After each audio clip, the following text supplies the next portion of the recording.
Guys, go through last lecture notes. If you have any doubts, please ask.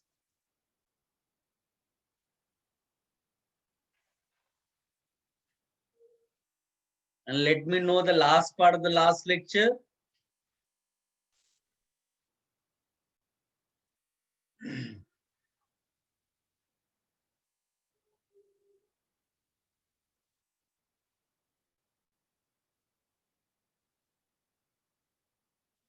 कोई बताएगा last part क्या हुआ था लास्ट लेक्चर में?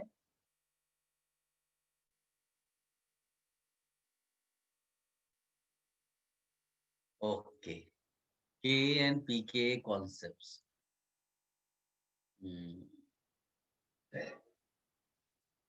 Any doubt? Just go through your notes. जो main heading था last lecture का वो एप्लीकेशन पार्ट चल रहा था, एसिडिक स्ट्रेंथ कंपैरिजन.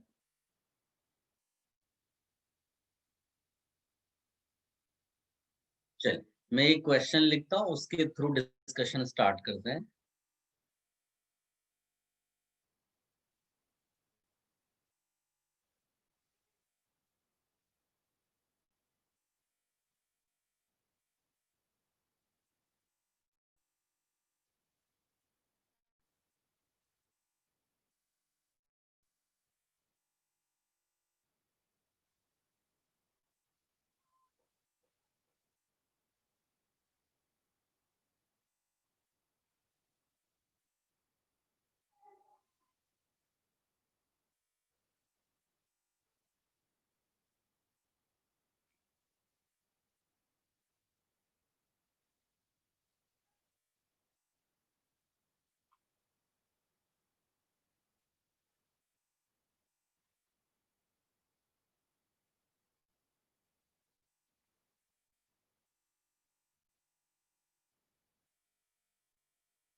गाइस फटाफट आंसर निकाले. जो भी आपने अभी तक एसिडिक स्ट्रेंथ के जो कॉन्सेप्ट्स पढ़े उसके बेसिस पे, and right your answer in chat box.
Guys right your answer in chat box, जो भी आ रहा हो आपको.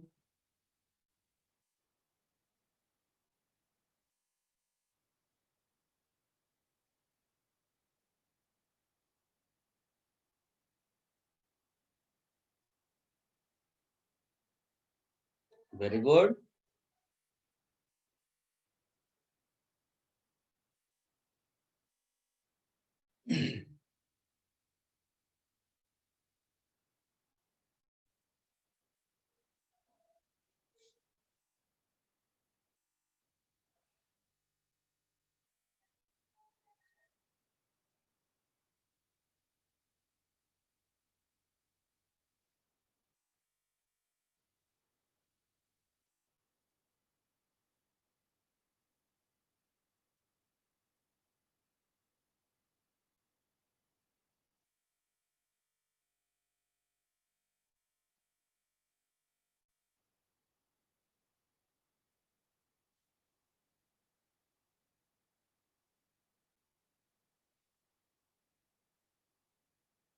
Very good.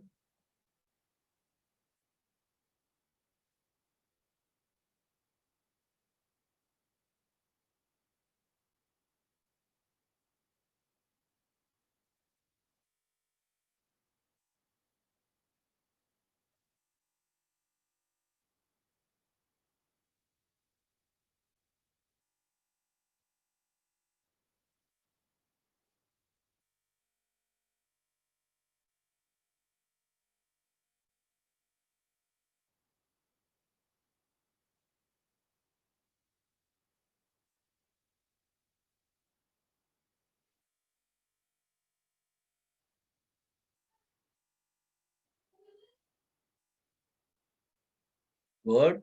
Very good.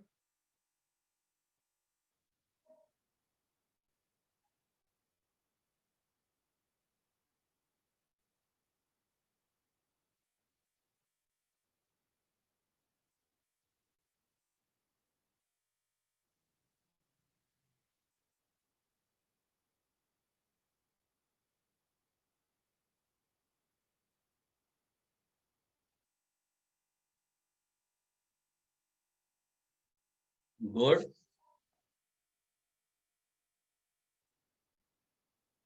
All the students, please try this.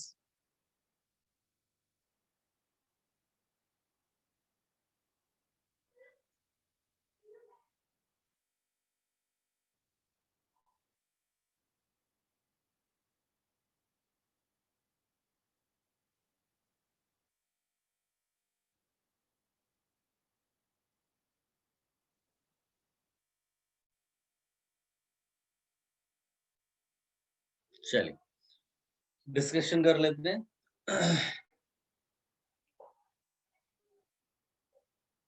Guys, for these types of questions जिसमें acidic strength order निकालना होता है, standard सा तरीका है जो मोस्ट ऑफ द सिचुएशंस पे यूज करना है. तो मैं लिख भी देता हूँ मोस्टली. कुछ केसेस एक्सेप्शनली अलग वो आंसर दे देते हैं, इसीलिए आप मोस्टली लिख रहे हैं. हमें लगभग यही करना है, ये याद रखना. तो पहला काम क्या है? First write conjugate base.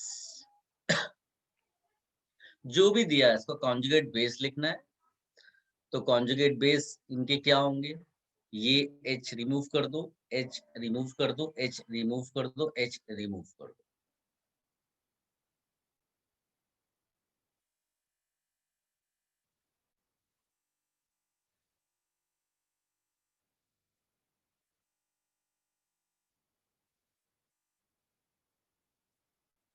वो कभी कभी आपको इस सर्कल के वे में देगा या इस तरह से ऑल्टरनेट डबल बॉन्ड्स देगा. कैसा भी दे दे आपके लिए सेम ही है वो.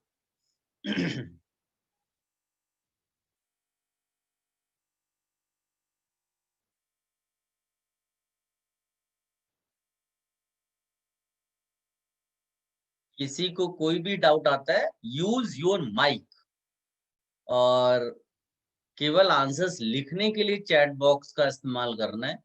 बाकी किसी भी डाउट के लिए आप माइक यूज करिए. Guys, first you write conjugate base, then check stability या फिर basic nature of conjugate base. ये सब पढ़ाया हुआ चीजें, केवल हम सीक्वेंस में लिख रहे हैं. और किसके बेसिस पे चेक करते हैं? बाय या with the help of dispersion of negative charge. Conjugate base में नेगेटिव चार्ज होगा, उसका डिस्पर्जन चेक करना है. और डिस्पर्जन चेक करने के लिए सबसे पहला मेथड आता है मेसोमेरिक इफेक्ट. पहले आप मेसोमेरिक इफेक्ट से चेक कर लो. और अगर मेसोमेरिक इफेक्ट ना हो या इक्वल हो तो कौन सा इफेक्ट चेक करते हैं? दो ही तो फैक्टर पढ़े थे हमने, इंडक्टिव इफेक्ट. मेसोमेरिक इफेक्ट का दूसरा नाम रेजोनेंस. ठीक है. और इसके बाद केवल आपको क्या देखना है? more dispersion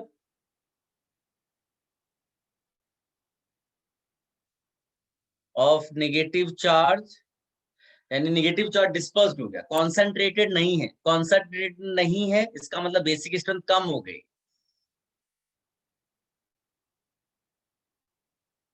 किसकी? बेसिक स्ट्रेंथ ऑफ कॉन्जुगेट, पूरा स्टेटमेंट बोलना है, ये नहीं कॉन्जुगेट बेसिक स्ट्रेंथ कम होगी, किसकी कम हुई मालूम ही नहीं, कंपाउंड की बेसिक स्ट्रेंथ बोलने लगे ना, कॉन्जुगेट बेस की बेसिक स्ट्रेंथ कम, जिसको आप लिख सकते हैं स्टेबिलिटी बढ़ गई नेगेटिव चार्ज की, डिस्पर्स्ड हो गया ना, स्टेबिलिटी इंक्रीजेस, इंक्रीजेस का साइन मैंने केवल आप एरो दिखाया बस।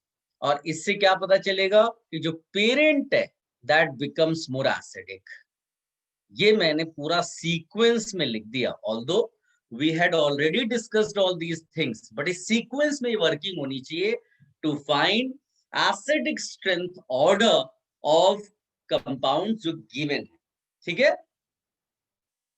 अब यूज करते हैं फंडा, देखो सबसे पहली चीज ये चेक कर लो कि जो माइनस चार्ज है क्या ये रेजोनेंस में है, yes lone pair single double, yes lone pair single double, yes lone pair single double, no.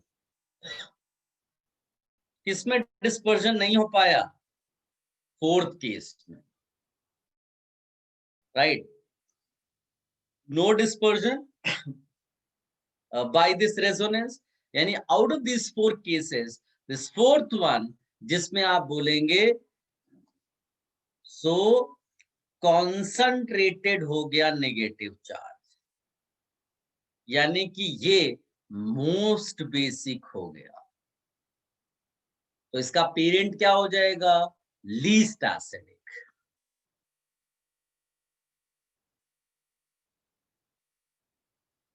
इसका मतलब आंसर लिखते समय 4 को लास्ट में डालेंगे।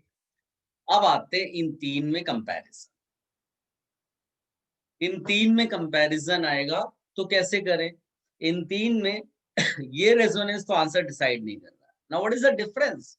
डिफरेंस इसमें कोई ग्रुप नहीं है, इसमें एक NO2 ग्रुप है, NO2 ग्रुप है which is electron withdrawing group via resonance.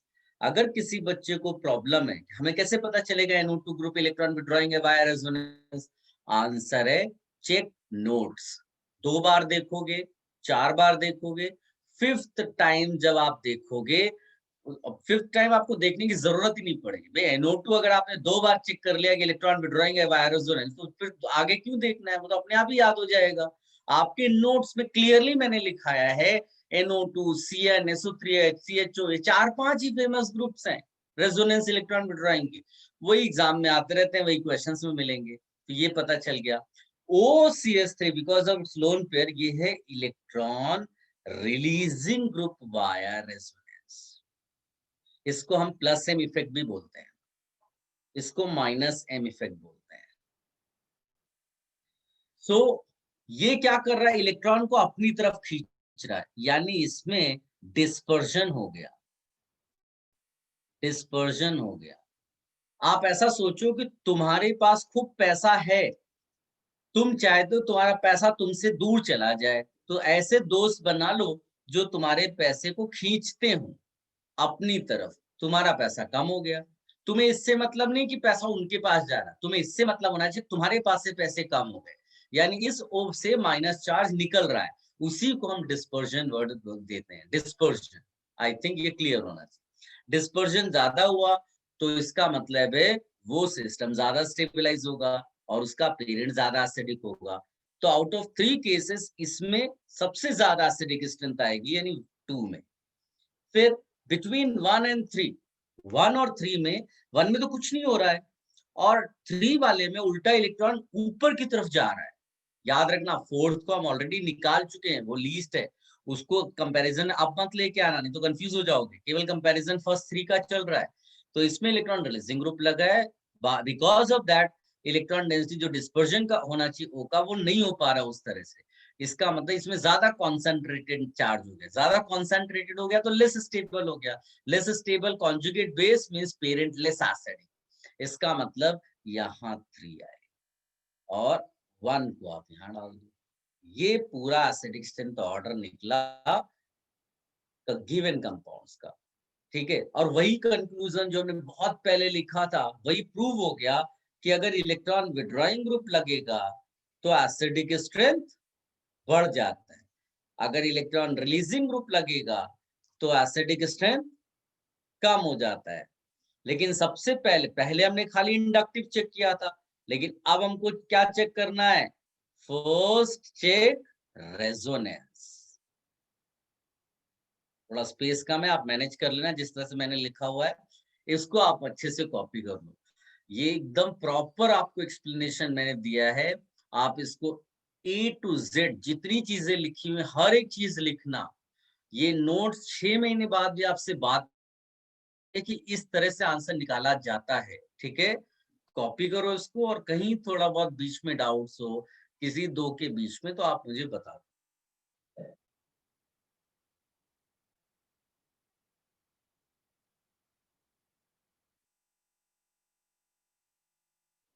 Varun Singh sir, thank you so much, आपने पूरा कॉन्सेप्ट क्लियर कर दिया।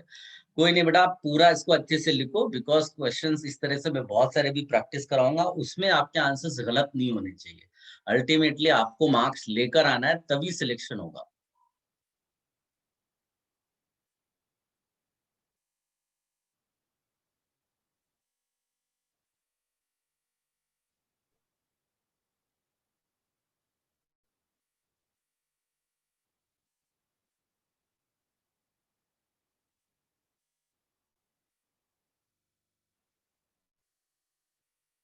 तो सेकंड और थर्ड का कंपैरिजन, सेकेंड और थर्ड में, सेकेंड वाले में इलेक्ट्रॉन विड्रॉइंग ग्रुप लगा है, और थर्ड बाकी सब चीजें सेम थी, खाली इन दोनों में डिफरेंस है। तो electron withdrawing group acid reaction बढ़ा देता है, electron releasing group acid reaction कम कर देता है, सिंपल। वो डिस्पर्जन का आपने बोला ना कि वो एक बार समझा ना, सेकंड हाँ, वाले में कैसे इसमें हुआ? इलेक्ट्रॉन खींच रहा है ये, तो डिस्पर्जन हो गया वो माइनस का, और इसमें इलेक्ट्रॉन उल्टा उसको दे रहा है। इट्स लाइक कि ओ माइनस तुम हो, तो तुमको लोग पैसे दे रहे हैं, तो तुम्हारा पैसा तो और बढ़ गया ना, तुम्हें तो कम करना था।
सर यस, मोर डिस्पर्जन होता है तो मोर स्टेबिलिटी आता है ना?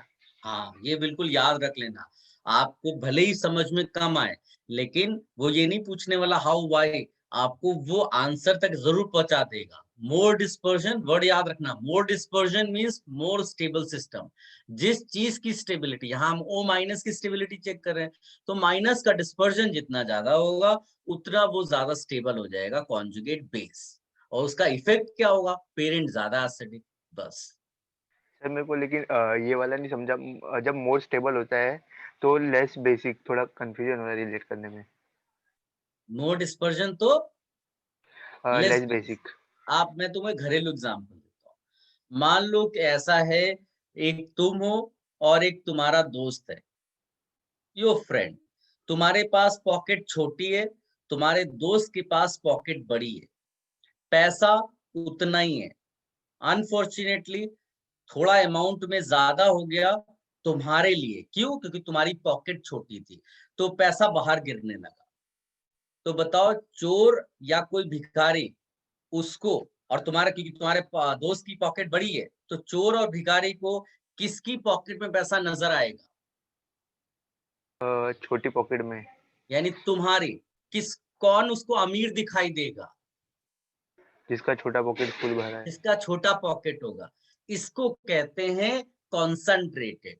इसको कहते हैं पॉकेट में वो अंदर चला गया, डिस्पर्स्ड हो गया, तो सामने वाले को रिच दिखाई नहीं दे रहा। वैसे ही इलेक्ट्रॉन सोचो, इलेक्ट्रॉन जितना डिस्पर्स्ड हो जाएगा, वाई डिस्पर्जन, वो कोई भी रीजन हो सकता है। जैसे मैंने यहाँ रीजन दिखाया बड़ी पॉकेट, कोई भी रीजन हो सकता है, एम इफेक्ट, इंडक्टिव इफेक्ट वगैरह वगैरह, बट डिस्पर्जन हो गया, तो सामने वाले को ये पता ही नहीं चल रहा है कि तुम्हारे पास इलेक्ट्रॉन है कि नहीं है।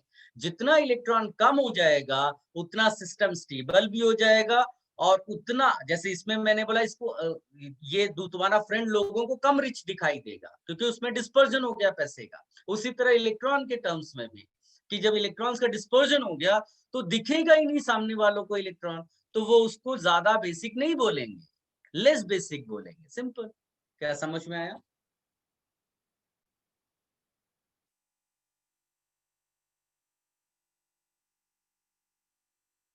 गाइस अच्छे से कॉपी करिए हर एक चीज। हाँ, कॉपी कर लिया? Should I remove this?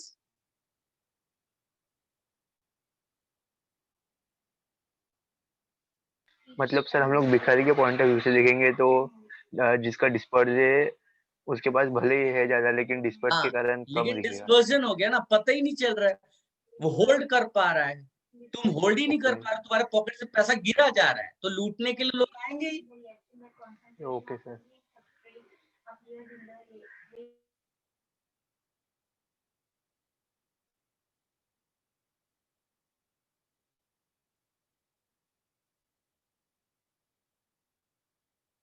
Guys should I remove this page? एक सिमिलर क्वेश्चन दो। Yes sir. एंड प्लीज इस बार सारे बच्चे आंसर देना।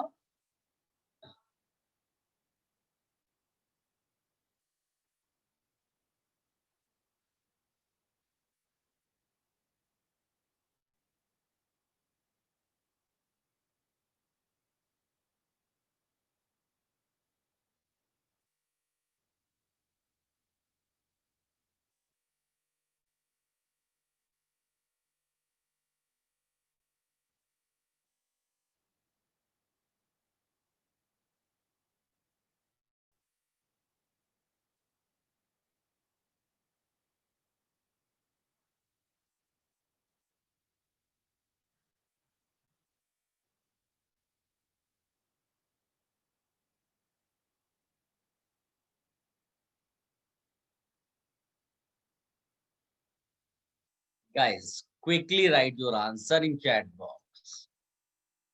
और मेरी एडवाइस है, इसमें भी आप प्रॉपर सोल्यूशन लिखना। आप वो वर्ड्स में लिखो कि फर्स्ट राइट कॉन्जुगेट बेस, फिर कॉन्जुगेट बेस बनाओ, फिर उसमें लिखो चेक द मेसोमेरिक इफेक्ट और रेजोनेंस फर्स्ट। ठीक है, if resonance equal then check inductive effect, ऐसा करके आप लिखो और फिर आंसर तक पहुंचो।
Very good, very good,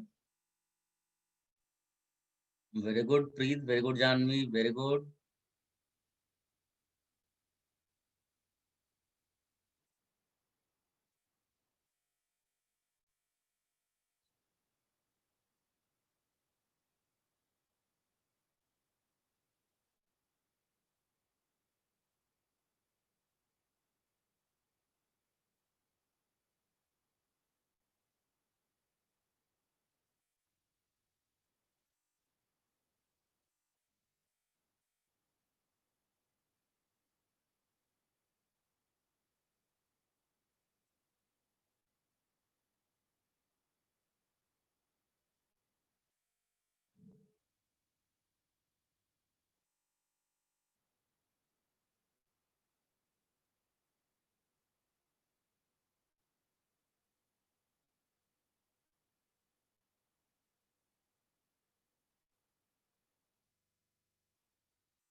done, सबने अटेम्प्ट कर लिया।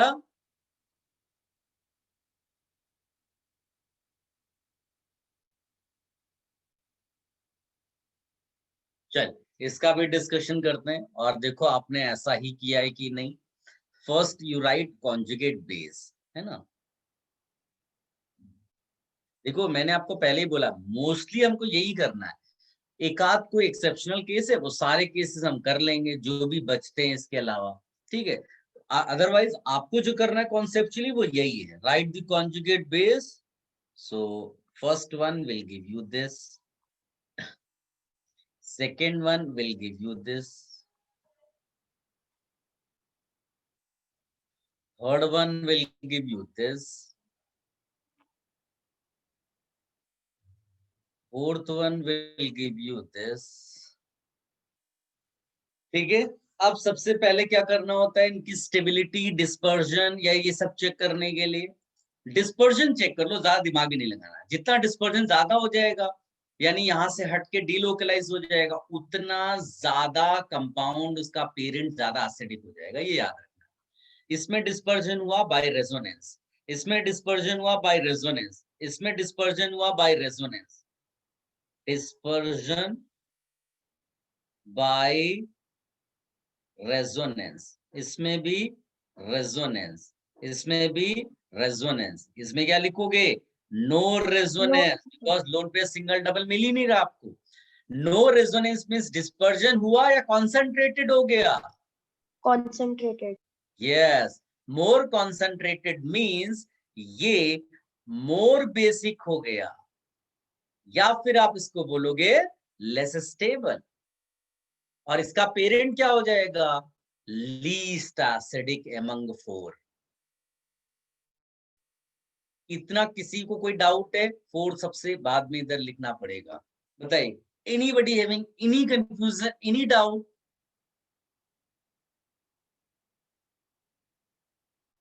Is it clear to everybody? Yes sir. अब आप देखिए, now we are going to check first three. अब कचरा मत कर देना कि फर्स्ट थ्री का डिस्कशन करते करते गलती से फोर्थ को भी ले लिया पिक्चर में। नो, फोर्थ तो हमने आंसर निकाल दिया, अभी फर्स्ट थ्री पे आते हैं। फर्स्ट थ्री में कॉमन पार्ट था, इन all cases lone pair of this oxygen participates in resonance. अब बचा क्या? ग्रुप। इसमें NO2 ग्रुप है, इसमें भी NO2 ग्रुप है, but if you check your notes, I told you clearly that resonance or mesomeric effect does not work at meta position.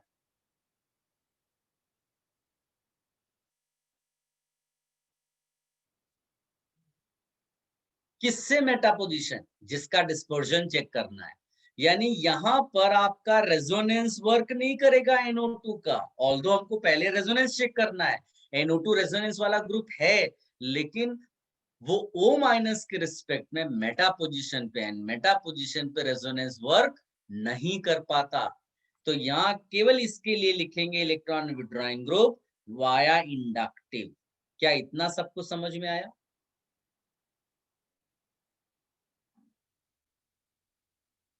अब NO2 इस पे देखो, इस पे पैरा पोजीशन पे, ऑर्थोन पैरा पोजीशन पे वर्क करता है, इसीलिए यहां पर लिखेंगे electron withdrawing group via resonance, यानी -I m, सॉरी।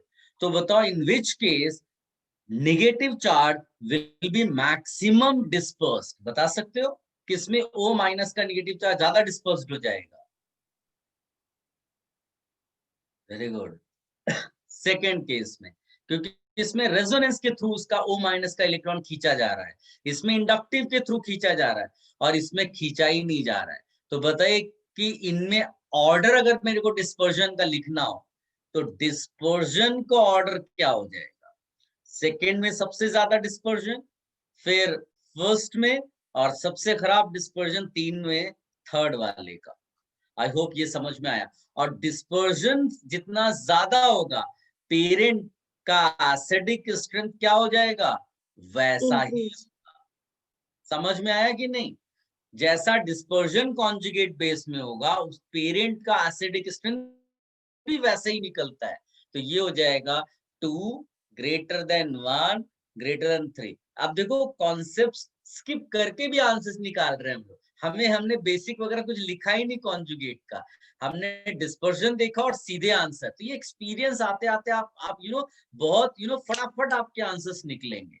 तो आप खूब सारे क्वेश्चंस बाद में प्रैक्टिस करना। एक बार ये सारे कॉन्सेप्ट्स लर्न करने के बाद, आपको बुक भी मैंने बता दी है, बुकलेट भी करनी है। अच्छा, नेक्स्ट उसके लिए बुकलेट का एक्सरसाइज 1 और 2 कर लेना है, कंप्लीट कर लेना है आपको। इसको कॉपी कर लो। किसी को कोई भी कंफ्यूजन हो, या एसिडिक स्ट्रेंथ का ऑर्डर मैंने लिखा है, if you want I will explain that part. कोई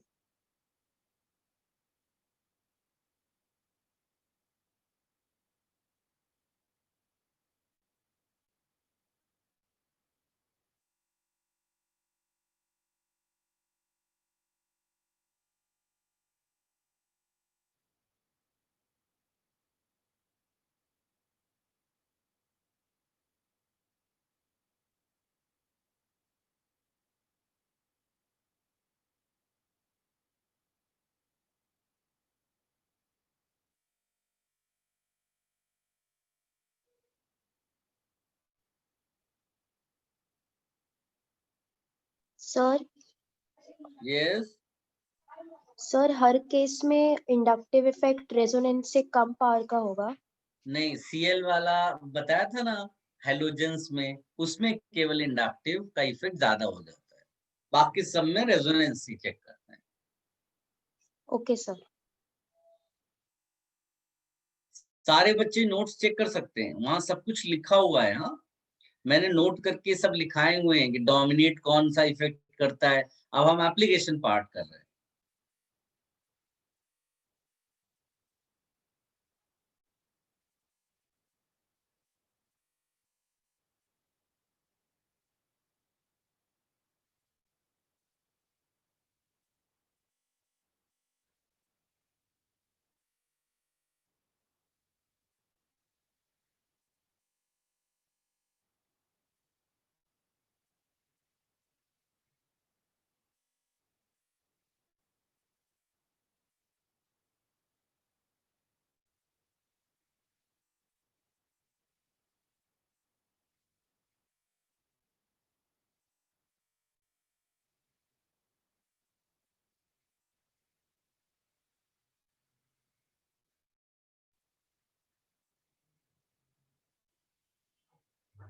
If you have any confusion, you use your mic beta, so that बाकी सब भी क्वेश्चन सुने और फिर आंसर भी सुन पाए. Use your mic if you have any doubt. Don't hesitate in asking doubts. Sir Yes, beta. Sir अगर NO2 Meta positions को छोड़ के ऑर्थो पे होता तो रेजोनेंस वर्क करता. अभी वो नेक्स्ट क्वेश्चन देने वाला हूँ. ऑर्थो पैरा पे वर्क करेगा, मेटा पे नहीं करेगा, ऐसा लिखना है. अच्छा, तो फिर उसमें ऑर्थो पे ज्यादा आएगा कि क्योंकि वो तो अभी हम क्लोज है. क्वेश्चन देते हैं ना, आप ऑर्थो वर्क करता है इतना बता दिया. आप क्वेश्चन दूंगा तो आप और सोचना, आंसर निकालना, बाकी लोग भी ओके सोचेंगे. Sir, okay sir. Any other doubt, any other question, please ask. और डिस्पर्जन किस चीज का है? निगेटिव चार्ज ऑन ओ.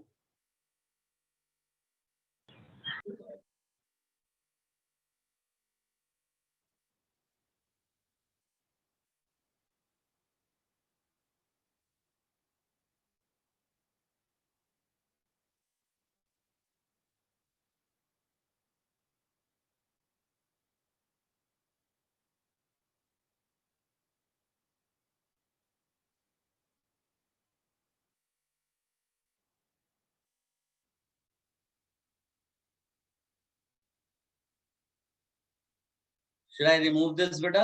सबने कर लिया?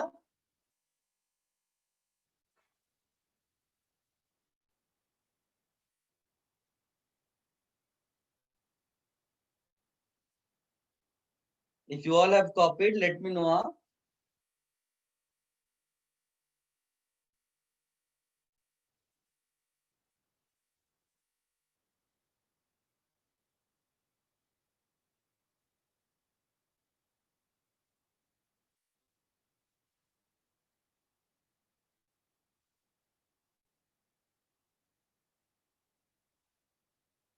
ये थोड़ा सा डिफिकल्ट क्वेश्चन है, बट ये क्वेश्चन बहुत इंपॉर्टेंट है. पहले भी एग्जाम्स में आया हुआ है और फिर एग्जाम में आने के चांसेस है. देखो, रिपीट नहीं करते वो लोग क्वेश्चन, लेकिन स्टाइल जो होता है पूछने का वो बदल देते हैं. सारे कंपाउंड्स लिखने के बजाय इसमें से 2 पिक करते हैं, 2 कोई और दे देंगे आपको. कॉन्सेप्चुअली सेम होगा, ये याद रखना है. तो ये क्वेश्चन बहुत इंपॉर्टेंट है. What is the acidic strength order for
ये एक बड़ा स्टैंडर्ड सा क्वेश्चन है. पास्ट में भी एग्जाम्स में, डिफरेंट एग्जाम्स में आ चुका है और फ्यूचर में भी आने के बड़े चांसेस है. इनमें 2 कंपाउंड और डाल देंगे, क्वेश्चन का और लंबा हो जाएगा, बड़ा ऑर्डर लिखना पड़ेगा, या इसमें से 2 पिक करेंगे, 2 कोई और दे देंगे.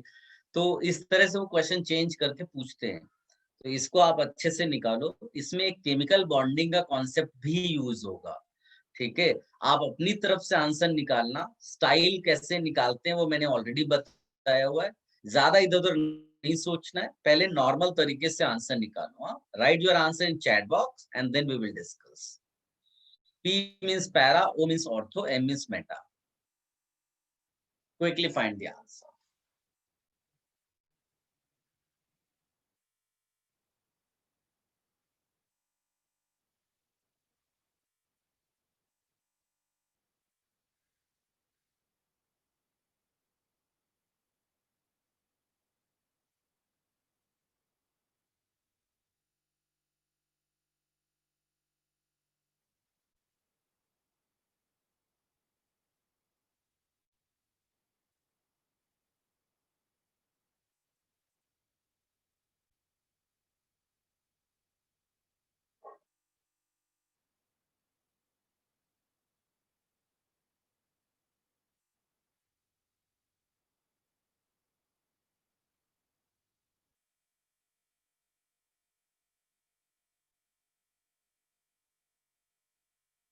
Very good, good.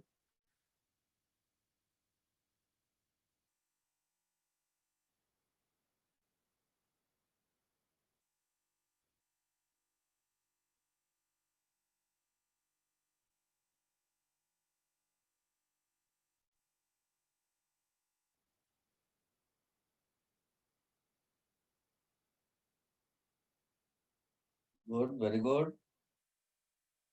फटाफट आंसर निकालिए सब बच्चे। हाँ,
very good,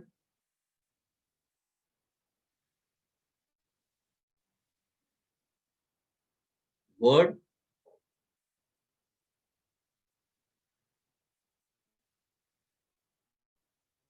good, very good.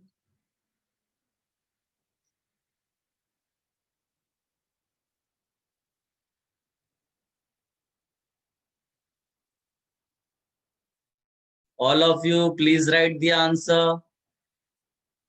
quickly.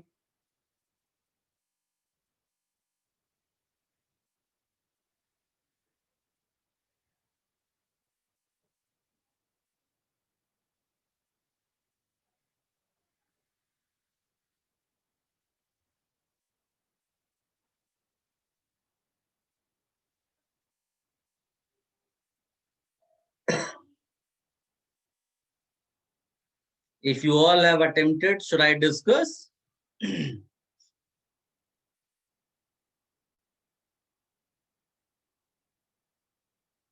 Yes, sir. Oh, guys, एकदम जो बेसिक लेवल के कॉन्सेप्ट है वही यूज करने हैं। तो सबसे पहले क्या करना है आपको? कॉन्जुगेट लिखना है ना? भूल जाते हैं कि मैंने आपको बताया कि ये इंपॉर्टेंट क्वेश्चन है, भूल जाते हैं कि मैंने आपको बताया कि इसमें केमिकल बॉन्डिंग का कॉन्सेप्ट यूज होगा। कुछ टाइम के लिए उसको भूल जाओ और सिंपल तरीके से इसका आंसर निकालो। सबसे पहले कॉन्जुगेट लिख दो।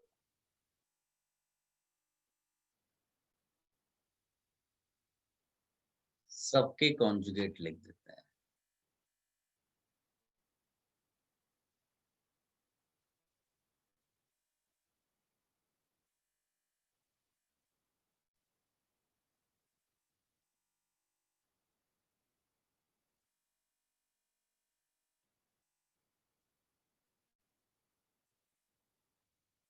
ये ठीक है।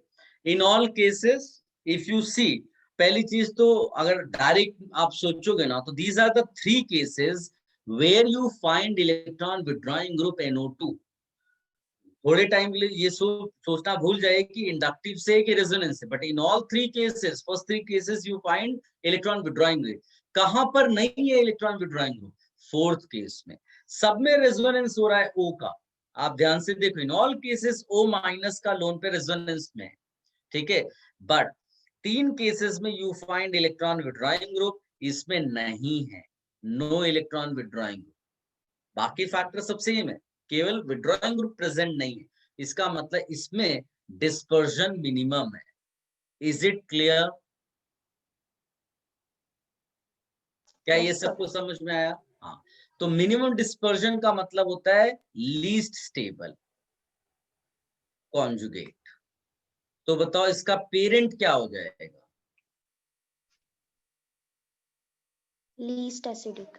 Least acidic, fantastic answer. तो ये हो जाएगा least acidic parent. Very good बेटा। इसका मतलब मेरा आंसर जब मैं लिखूंगा तो फोर्थ में लास्ट में लिख दूंगा। अब आते हैं फर्स्ट थ्री का कंपैरिजन। फर्स्ट थ्री में पहले रेजोनेंस देख लो ग्रुप का। Yes, ortho and para resonance work करता है, इसीलिए electron withdrawing group via resonance. इसमें भी लिखेंगे electron withdrawing group via resonance. बताइए यहाँ electron withdrawing group via resonance लिखेंगे या फिर केवल इंडक्टिव लिखेंगे? Inductive. Inductive, because it is meta position. So I will write electron withdrawing group via inductive.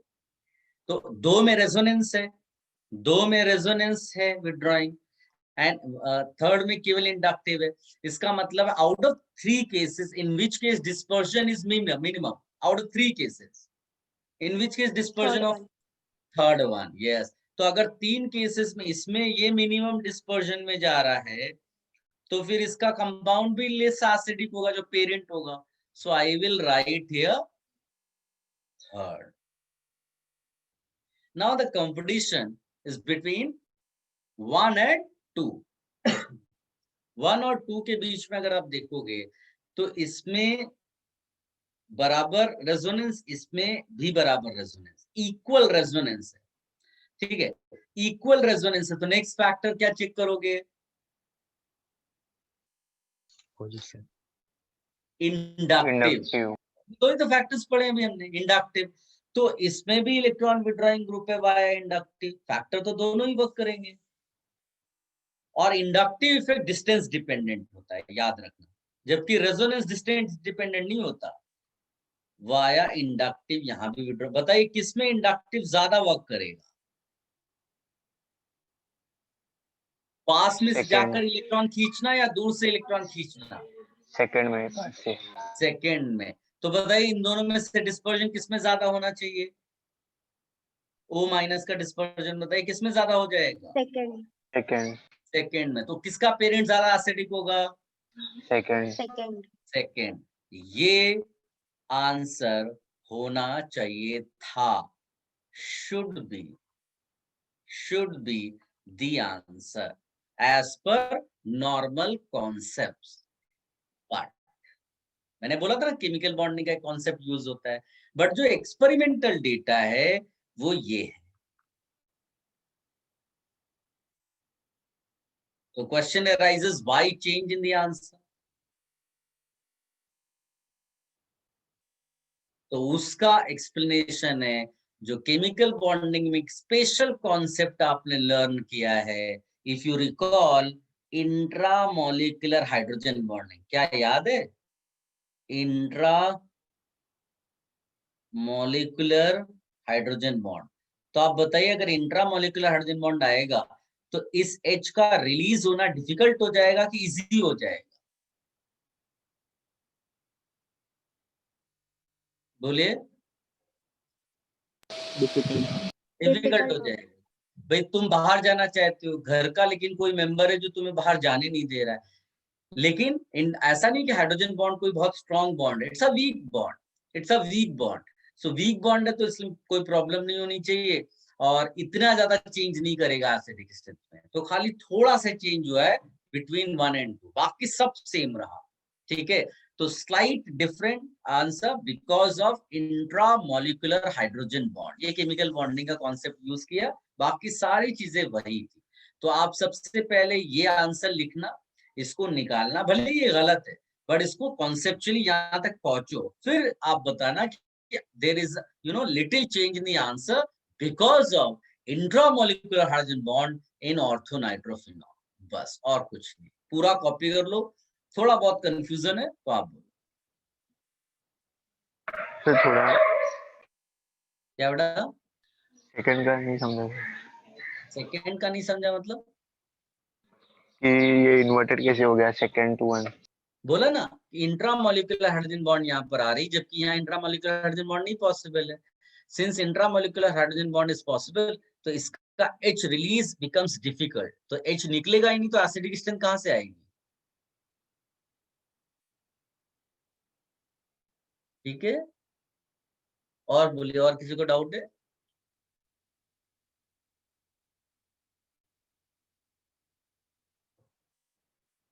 बाकी लोग इसको अच्छे से कॉपी कर रहे हैं। If anybody having any doubts, ये इसको आप एक्सेप्शनल केस करके भी याद कर सकते हो, बाकी सब में नॉर्मल निकालना होता है। कोई भी जो केसेस अलग तरह के होंगे, हम सारे केसेस डिस्कस करेंगे।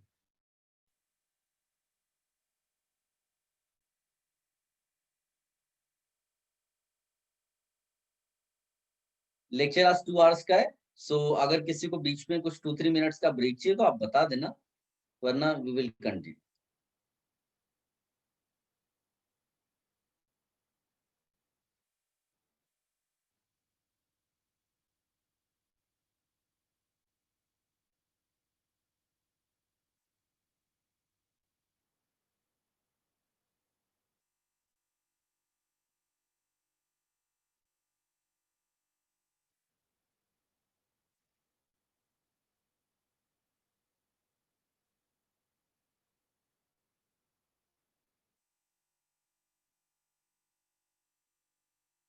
Anybody having any doubt, please use your mic.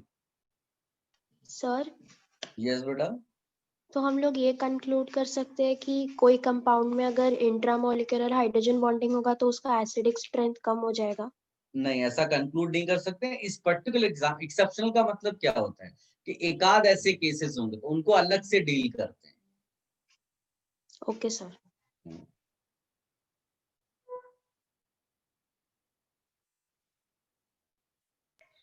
Sir second में हाइड्रोजन निकल नहीं पाएगा तो उससे क्या नहीं समझा मेरे को। अरे भाई, तुम जब किसी को पैसे दोगे तब वो तुमको अमीर बोलेगा। तुम्हारा पैसा तुम्हारे घर वाले ही खींच रहे हैं अपनी तरफ, देने नहीं दे रहे हैं, तो तुमको बाहर वाला अमीर बोलेगा क्या? तो अगर एच निकल ही नहीं पाएगा तो एसिडिक कंपाउंड कैसे कहला पाएगा? अगर कहला ही नहीं पाएगा तो उसको लास्ट में रख देने का। नहीं ना, उसके अंदर दूसरे फैक्टर्स भी तो वर्क कर रहे हैं जो एसिडिक स्ट्रेंथ को बढ़ा रहे हैं। इंट्रामोलिकुलर हाइड्रोजन बॉन्ड एक छोटा सा फैक्टर है जो थोड़ा इन्फ्लुएंस कर रहा है, ये एक वीक इफेक्ट होता है। तो ऐसा नहीं कि ये आंसर तूफान मचा देगा, थोड़ा इन्फ्लुएंस किया तो बस थोड़ा चेंज हुआ, बाकी सब सेम था। Okay sir.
Have you all copied?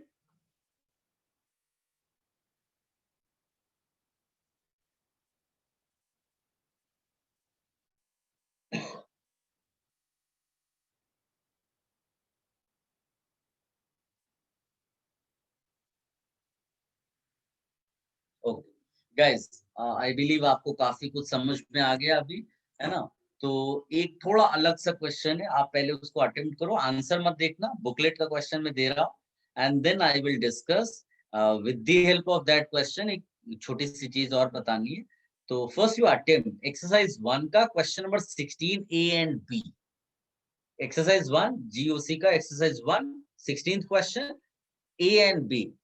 कोई आंसर चेक नहीं करेगा, अपने आप आंसर लिखिएगा, जो भी आए, गलत सही डज नॉट मैटर, आप लेकिन आंसर अपना लिखना, ठीक है, चैट बॉक्स में। Get the answer, question number 16 exercise 1 GOC.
Guys, quickly tell me the answer. Exercise 1, question number 16.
Done?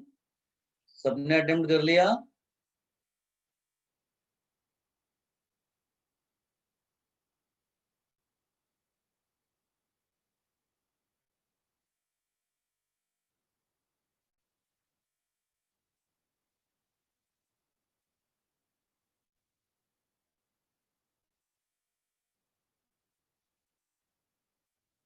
Okay.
Done now?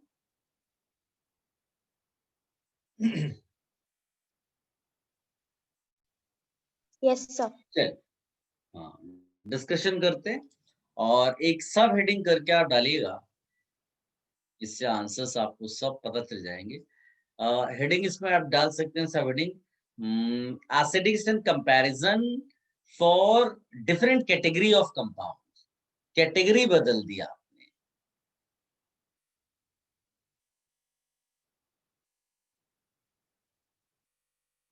ये डिफरेंट है. अब इसका क्या मतलब है? कैटेगरी डिफरेंट है, इसका क्या मीनिंग है? तो इफ यू सी, अभी तक हमने जितने भी क्वेश्चंस किए उसमें जैसे इसमें देखो H connected to O, H connected to O, H connected to O, H connected to O, यानी कि सब में H सेम एलिमेंट के साथ कनेक्टेड है. H connected to O, H connected to O. In all cases you can see H connected to O. यानी same element के साथ H connected था. तो ये कैटेगरी सेम थी. What happens when that hydrogen is connected to different elements? तो category बदल जाती है. उसका आंसर आप फैक्टर्स के बेसिस पे नहीं निकाल पाओगे, वो बहुत टफ हो जाएगा निकालना. तो उसमें जैसे एग्जांपल में लिखता हूं कि मेरे को मान लीजिए CH4 NH3 H2O और HF का कंपैरिजन करना है. तो हो क्या रहा है, इसमें H कनेक्टेड टू C है, इसमें H कनेक्टेड टू N है, इसमें H कनेक्टेड टू O है, इसमें H कनेक्टेड टू F है. ये है डिफरेंट कैटेगरी. क्या इतना समझ में आया? What is meant by this category? Yes sir. इसको आप पीरियोडिक टेबल में भी दिखा सकते हो. इससे क्या होगा कि फ्यूचर में आप बिना कुछ किए आंसर्स याद किया हुआ भी टिक कर सकते हो. कि यहाँ पहला वाला एग्जांपल है H कनेक्टेड टू C, दूसरा एग्जांपल क्या है H कनेक्टेड टू N, तीसरा क्या है H कनेक्टेड टू O, चौथा क्या है H कनेक्टेड टू F. ये हो गया आपका, कैटेगरी वाइज जा रहे हैं, है ना. अब कॉन्सेप्ट क्या है? Right conjugate base. Right conjugate base. So in first case what will happen? CH3 minus है. सेकेंड केस में क्या मिलेगा? NH2 minus. थर्ड केस में क्या मिलेगा? OH minus. फोर्थ केस में क्या मिलेगा? F minus. ये कॉन्जुगेट बेस है. नाउ ये बता सकते हो क्या कौन सा एलिमेंट ज्यादा माइनस रख सकता है पास में? जो ज्यादा इलेक्ट्रोनेगेटिव हो कि कम इलेक्ट्रोनेगेटिव है? ज्यादा electronegative. Yes, beta, very good. Now we know more electronegative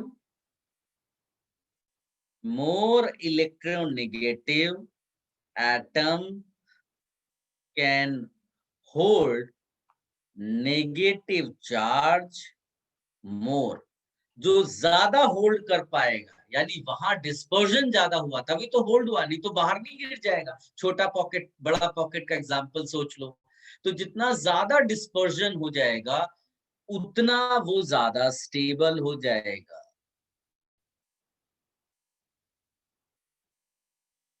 और अगर कॉन्जुगेट ज्यादा स्टेबल हो गया तो पेरेंट क्या हो जाएगा?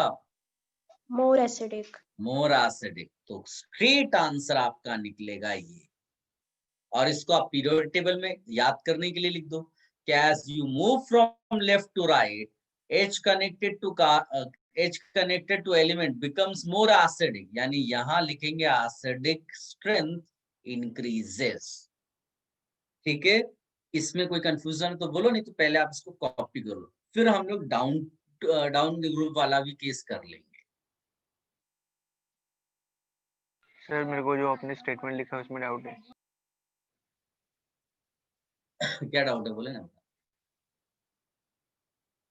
तो डिस्पर्जन का नहीं समझा मेरे को कि इलेक्ट्रोनेगेटिविटी से कंपेयर. अभी थोड़ी देर पहले मैं क्या आपको बताया था कि जैसे मैंने घरेलू एग्जांपल भी लिया था पॉकेट का, है ना, कि जो पॉकेट होल्ड कर पाएगा पैसे को, वो होल्ड करने का क्या मतलब है कि बाहर वाले को समझ में नहीं आ रहा कि तुम्हारे पास है. जो होल्ड नहीं कर पा रहा है पैसा, उसका पैसा बाहर गिर रहा है. तो आप उस तरह से एंगल से सोचो. तो ये तो सबको मालूम है कि जिसकी इलेक्ट्रोनेगेटिविटी ज्यादा है वही नेगेटिव चार्ज ज्यादा होल्ड कर पाएगा. तो ज्यादा होल्ड करने का मतलब क्या होता है? ज्यादा होल्ड करने का मतलब वो दूसरे को नहीं देना चाहता. जब दूसरे को देगा ही नहीं तो पता कैसे चलेगा कि उसके पास इलेक्ट्रॉन्स है? तो उसको हम मान लेते हैं कि उसका डिस्पर्जन ज्यादा हो गया अंदर ही और वो ज्यादा स्टेबल हो गया.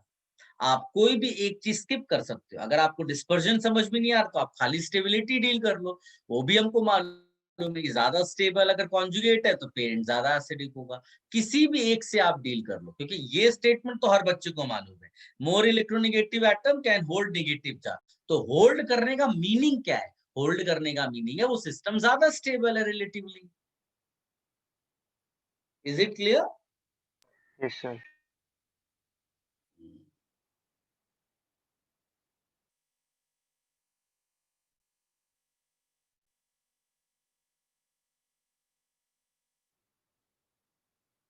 सर हम लोग ऐसे भी जा सकते हैं ना कि हम लोग को पता है जो ज्यादा होल्ड कर पाएगा वो मोर स्टेबल, तो मोर स्टेबल से मोर डिस्पर्स समझ जाएगा। हाँ हाँ हाँ, बिल्कुल। क्योंकि जब हम लोग मोर इससे मोर डिस्पर्स ऐसा मोर वो मेरे को डिस्पर्जन नहीं मोर समझ इसलिए। स्टेबिलिटी को more stability yes more sir, dispersion, बिल्कुल सही है, वो वैसे वाइस समझा मेरे वर्सा को, है। हाँ। हाँ चलेगा, कोई प्रॉब्लम नहीं है।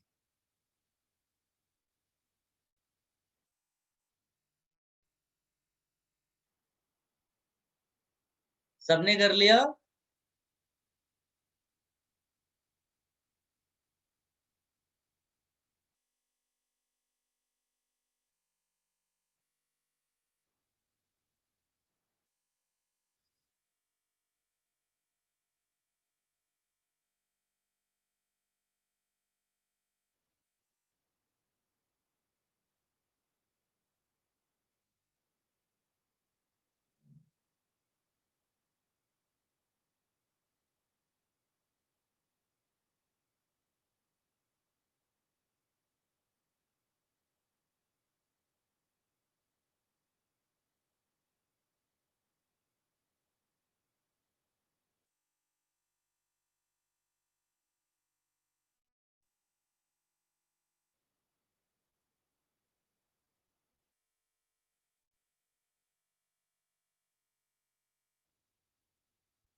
Guys, now down to this. अभी एग्जाम्पल सफिशिएंट होगा मेरे ख्याल से। इसमें H connected to Cl you can take, H connected to Br you can take, H connected to I you can। अब ध्यान से देखना what happens in case of HF, HCl, HBr, HI। इसमें जो एलिमेंट कनेक्टेड है ना H के साथ, उसमें जो एक मोर इम्पोर्टेंट या डोमिनेटिंग फैक्टर है वो है साइज। ड्रास्टिक चेंज होता है अगर आप ग्रुप में नीचे की तरफ जा रहे हो, ड्रास्टिक चेंज होता है। तो साइज एक डोमिनेटिंग फैक्टर यहाँ पर। So when you right conjugate base, जैसे पहले में F माइनस, Cl माइनस दूसरे में, Br माइनस थर्ड में, देन I माइनस, एंड बिना कुछ बोले आप समझ जाओगे। जैसे मैंने यहाँ माइनस दिखाया, इसमें यहाँ माइनस दिखाया, इसमें यहाँ माइनस दिखाया, इसमें यहाँ माइनस दिखाया। बताइए किसमें माइनस चार्ज ज्यादा डिस्पर्स्ड होगा, बड़े साइज के लिए छोटे साइज के लिए? बड़े बड़े साइज साइज। के लिए। सिंपल सा है ना, इसमें डिस्पर्जन सबसे ज्यादा हो गया। तो आप चाहिए तो ये लिख भी सकते हो, डिस्पर्जन आया I माइनस में, फिर Br माइनस में, फिर Cl माइनस में, फिर F माइनस, और यही स्टेबिलिटी भी हो जाएगी।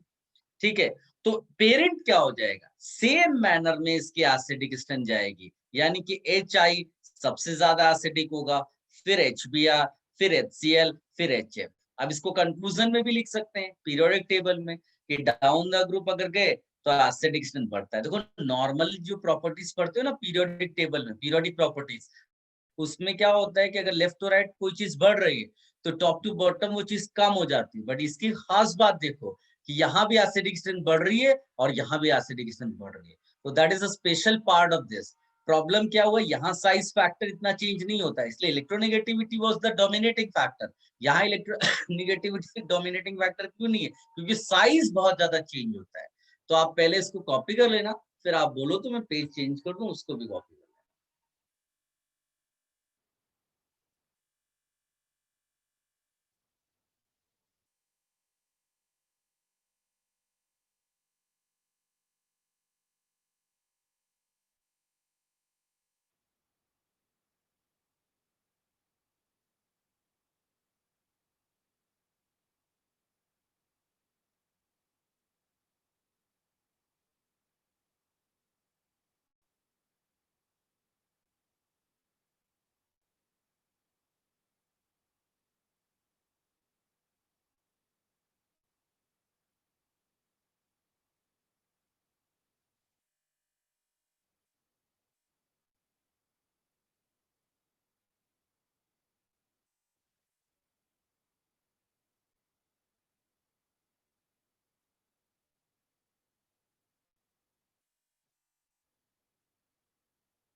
Copied?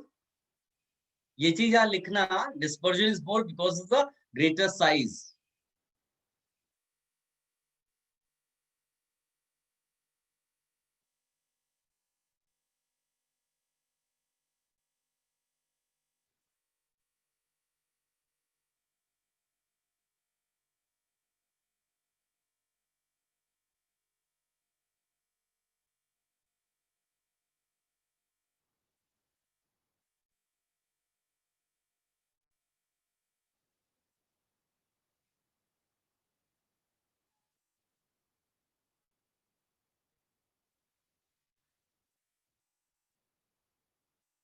Now you can copy this part also.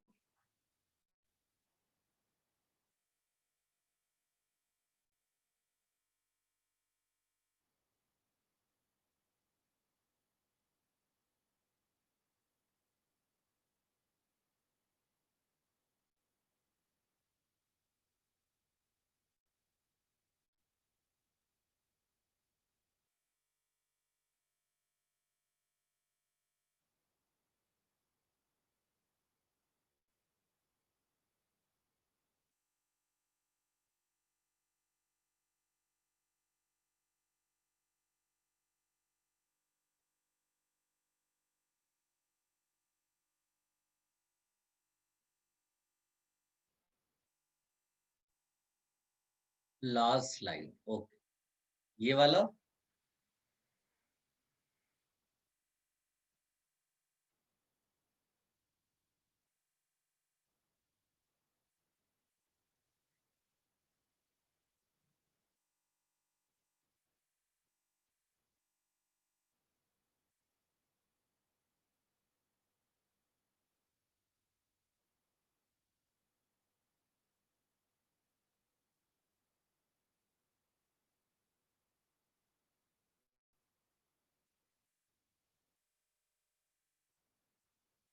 Done guys, अब आते हैं क्वेश्चन जो मैंने आपको दिया।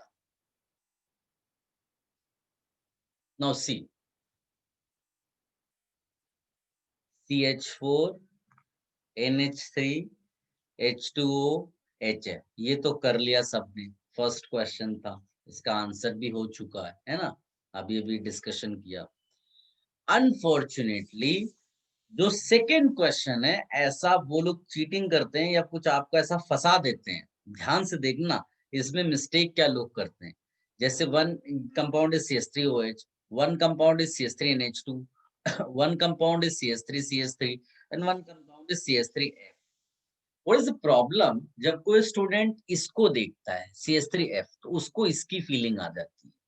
अनफॉर्चुनेटली उस चक्कर में कई बार हम फोर्थ वाले को पहले आंसर में डाल देते हैं, पर ऐसा नहीं है। ध्यान से देखो, सबसे इंपॉर्टेंट चीज है ये चेक करना कि जो H है वो किसके साथ कनेक्टेड है। So this is the example of H connected to O, this is the example of H connected to N, this is the example of H connected to C, this is the example of H connected to C। दो example है जिसमें HC से connected है और ये HO और HN से connected है। कैटेगरी में डिफरेंस देखो, कैटेगरी अगर H कनेक्टेड टू O है तो that is more acidic than H connected to N, more acidic than H connected to C। तो यहां कैटेगरी सेम हो गई, तो यहां कैटेगरी सेम हो गई, तो फैक्टर्स विल वर्क। कौन से फैक्टर? Mesomeric and inductive. और जहां कैटेगरी अलग होगी वहां पहले से ही आंसर मालूम चल गया अपने को कि आपका CH3OH सबसे ज्यादा एसिडिक है, फिर CH3NH2, और इन दोनों में आप कैटेगरी में डिफरेंस नहीं है तो आप मेसोमेरिक चेक करो, इसका कॉन्जुगेट बेस बनाओ, तो एक में बनेगा CH3CH2 माइनस, एक में बनेगा CH2F और यहाँ पर माइनस चार्ज डाल दो। अब बताओ, एक दोनों में कार्बन पे नेगेटिव चार्ज, एक में CH3 इलेक्ट्रॉन रिलीजिंग ग्रुप है, एक में इलेक्ट्रॉन विड्रॉइंग ग्रुप है, कोई रेजोनेंस हो नहीं रहा, ओनली इंडक्टिव है। तो बताइए किसमें डिस्पर्जन ज्यादा होगा नेगेटिव चार्ज का, जिसमें इलेक्ट्रॉन विड्रॉइंग ग्रुप लगा हुआ है या फिर जिसमें इलेक्ट्रॉन रिलीजिंग ग्रुप लगा हुआ है? Electron withdrawing group. इसका मतलब out of these to cases इसमें हम लिख सकते हैं मोर डिस्पर्जन, और जिसमें ज्यादा डिस्पर्जन हुआ उसका पेरेंट ज्यादा एसिडिक होगा। बट ये तभी वर्क किया जब कैटेगरी सेम थी, यानी कि ये फंडा 2 में लगा, बाकी सब तो पहले से आंसर क्लियर था। क्या समझ में आया कैसे आंसर्स निकालें? सर CH3 और CH3 जब एक साथ कनेक्टेड है तो आइडेंटिकल है, तो केस 4 होके वो प्लस M और माइनस M भी हो सकता है। मैं समझा नहीं बेटा, क्या CH3 कनेक्टेड है? सर वो आइडेंटिकल CH3 एक दूसरे से कनेक्टेड है ना थर्ड इसमें, तो वो प्लस M माइनस M हो सकता है दोनों। ऐसा नहीं चेक किया जाता है, सबसे पहले कॉन्जुगेट लिखा है, इस पर हमको इफेक्ट चेक करना है। अब बोलो, पहले ये डिसाइड करना होगा ना इफेक्ट किस पे चेक किया जा रहा है। तो कार्बन पे निगेटिव चार्ज आया, अब इफेक्ट उस पे चेक करना है, तो उसके सराउंडिंग में कौन से ग्रुप्स हैं ये चेक कर लो।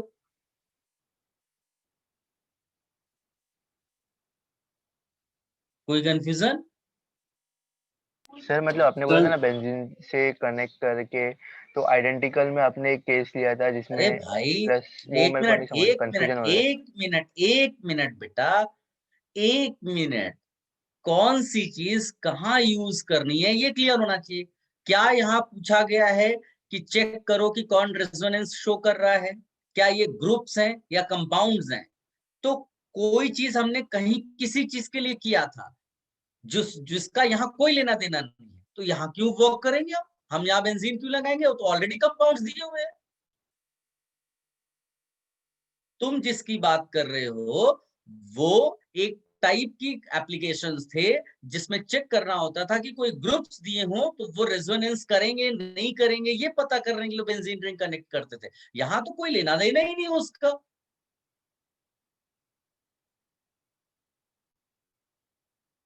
क्या समझ में आया?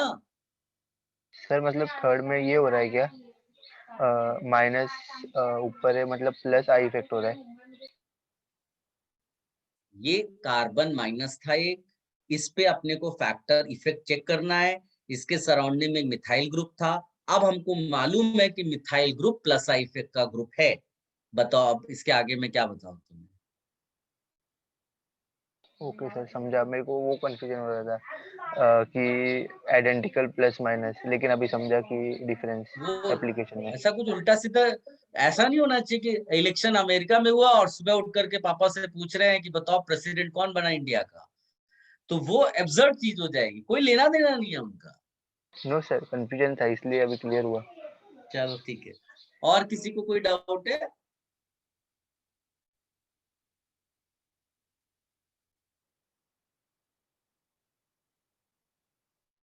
Anybody having any doubt?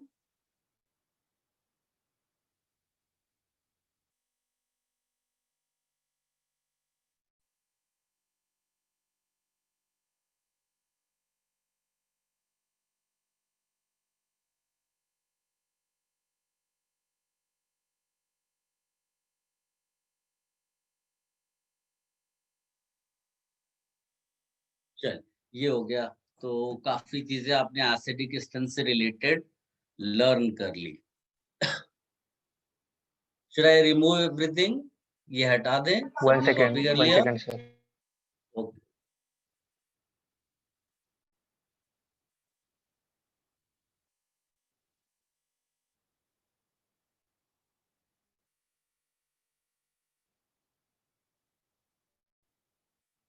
Okay sir. Okay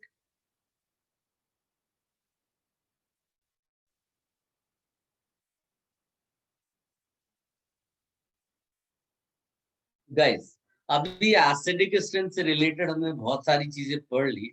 एक दूसरा सब हेडिंग डालना, क्योंकि सब एसिडिक वाले ही कैरेक्टर को यूज करेंगे हम लोग। तो that heading is solubility of acidic compound. इस तरह से क्वेश्चंस आते हैं सीधे सीधे। सो मैं एक स्टैंडर्ड क्वेश्चन भी इधर लिख दूंगा जिसका आंसर आप फ्यूचर में अपने आप निकालना। हम लोग केवल कॉन्सेप्ट लर्न करेंगे। सॉल्युबिलिटी ऑफ एसिडिक कंपाउंड्स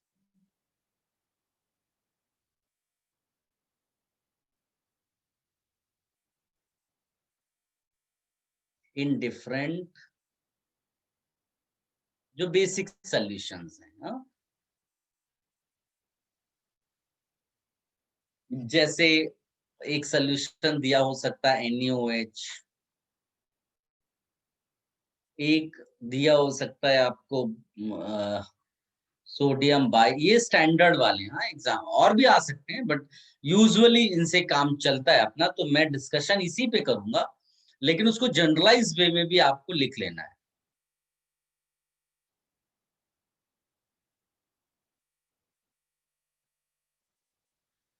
ये 3 स्टैंडर्ड सॉल्यूशंस हैं, पहले 2 ज्यादा डील करते हैं हम लोग।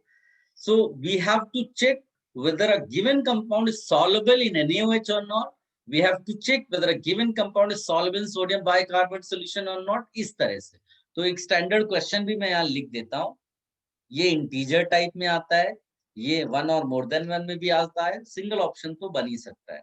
तो इसमें क्वेश्चन किस फॉर्म में होगा, स्टैंडर्ड क्वेश्चन करके मैं बोल रहा हूँ इसको, कि among the following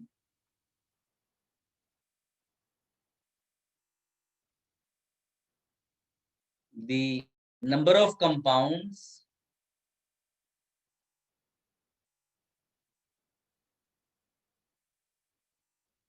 soluble in, जैसे मान लीजिए NaOH, ऐसा। तो अभी कंपाउंड क्या दे सकता है, जैसे आपको फिनॉल दे दिया, जैसे आपको एसिटिक एसिड दे दिया, जैसे आपको इथाइल अल्कोहल दे दिया, बहुत सारे इस तरह से दूसरे एग्जांपल्स पॉसिबल हैं। एसिटिक प्रोपाइलिन ले लिया, इस तरह के बहुत सारे एग्जांपल्स हो सकते हैं, आप इस तरह से लिख सकते हैं। ये स्टैंडर्ड क्वेश्चन है, आप इसको आंसर कैसे निकालते हैं वो हमको लर्न करना है। तो पहले आप ये कॉपी कर लो, then I will start with NaOH।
Have you copied?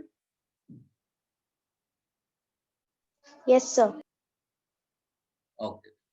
Guys, if you recall, हम लोगों ने एक डिस्कशन किया था काफी पहले, एक ऐसा हमने लिखा था acid plus base giving base plus acid. Can you recall this? याद है Yes, आपको? sir. हाँ। अब कोई बच्चा ऐसा भी कर सकता है, एसिड एसिड कट कर दिया, बेस बेस बोला 0 = 0। उनके लिए इसको 1 कर लो, इसको 1 कर लो, इसको 2 कर लो, इसको 2 कर लो। तो acid 1 plus base 1 giving base 2 plus acid, ये जनरल वे में हमने लिख दिया। Now this equation will move in the forward direction. याद है मैंने बोला था कि जब इधर का एसिड उधर के एसिड, यानी इसकी डोनेटिंग टेंडेंसी H+ देने की ज्यादा हो जाएगी इसके कंपैरिजन में, तो ये ज्यादा देगा, ये ज्यादा देगा तो ये आगे बढ़ेगा रिएक्शन। यानी acid 1 when stronger than acid 2, तो इसका मतलब है इक्वेशन फॉरवर्ड डायरेक्शन में जा रही है। क्या ये सबको समझ में आया? बोलिए, क्या थोड़ा नहीं समझ सर। दोबारा बोल रहा हूँ। एक एसिड एक बेस के साथ रिएक्शन करता है और कुछ बनाता है, तो अब जो बन रहा है उसमें भी बेस और एसिड कैरेक्टर है, तो जिसका कैरेक्टर डोमिनेटिंग होगा वो रिएक्शन आगे लेकर जाएगा। तो हमने एसिड वाला का कॉन्सेप्ट पढ़ रखा है, तो एसिड 1 अगर स्ट्रॉन्गर है एसिड 2 से तो इक्वेशन आगे की तरफ जाएगी। इतना सबको समझ में आया? जो ज्यादा H+ दे पाएगा वो अपनी रिएक्शन कराएगा। Acid 1 is more capable of giving H+, तो एसिड 1 डोमिनेटिंग हो गया, वो रिएक्शन आगे लेकर जाएगा। Is it clear? सर ये आगे जाएगा फॉरवर्ड, वो नहीं समझा क्या हो जाएगा। अरे तुमने एक कंपाउंड लिया A, एक कंपाउंड लिया B और उसमें रिएक्शन होगा, तो रिएक्शन जब ये आपस में रिएक्शन करेंगे तभी तो कुछ बनेगा इधर। नहीं समझ में आया? Yes sir. तो नहीं वो बनने समझा, को लेकिन वो फॉरवर्ड है। जाना बोलते हैं। जब ए तो और इसको बी आपस रिवर्स में करते रिएक्शन तो कर लेंगे तो उसको बोलते हैं reaction is moving in the forward direction. Okay sir. Is it clear? Okay. हाँ, तो अभी हमने जो कॉन्सेप्ट्स लर्न किए उसमें हमने एसिडिक स्ट्रेंथ का कंपैरिजन लर्न कर रखा है। So now it's very simple कि जो एसिड ज्यादा आसानी से H+ देगा वही तो रिएक्शन में पार्ट लेगा। जो H+ देगा ही नहीं तो चुपचाप बैठा रहेगा सोल्यूशन में। तो अगर एसिड 1 ज्यादा आसानी से H+ देता है तो वो अपनी रिएक्शन कराएगा, और अपनी रिएक्शन कराने का मतलब है फॉरवर्ड डायरेक्शन में जाना। ये समझ में आया?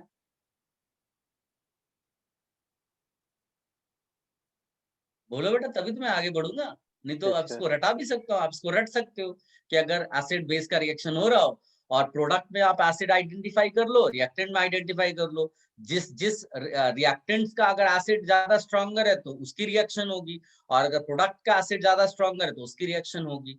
क्या इतना सबको समझ में आया? ओके। Yes sir. हाँ, तो अब ये जनरल वे में था, ये जनरल वे में था। अब आप सोचो, मुझे अगर जैसे NaOH के बारे में सोचना है, so I will react my compound with NaOH। तो बताओ Ha कौन सा H+, Ha क्या देगा NaOH को? Ha क्या देगा? Ha एसिड है, बोले क्या देगा वो NaOH को? H+। H+ देगा।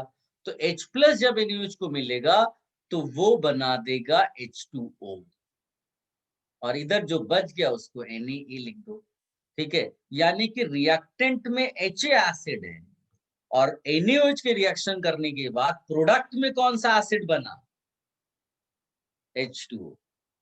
अब आप मेरे को बताओ, जिस बच्चे को ये मालूम है ऊपर वाला, तो यहां पर अगर मुझे ये पूछना हो कि when will this Ha be soluble in NaOH, बताइए मुझे क्या कंपेयर करना होगा?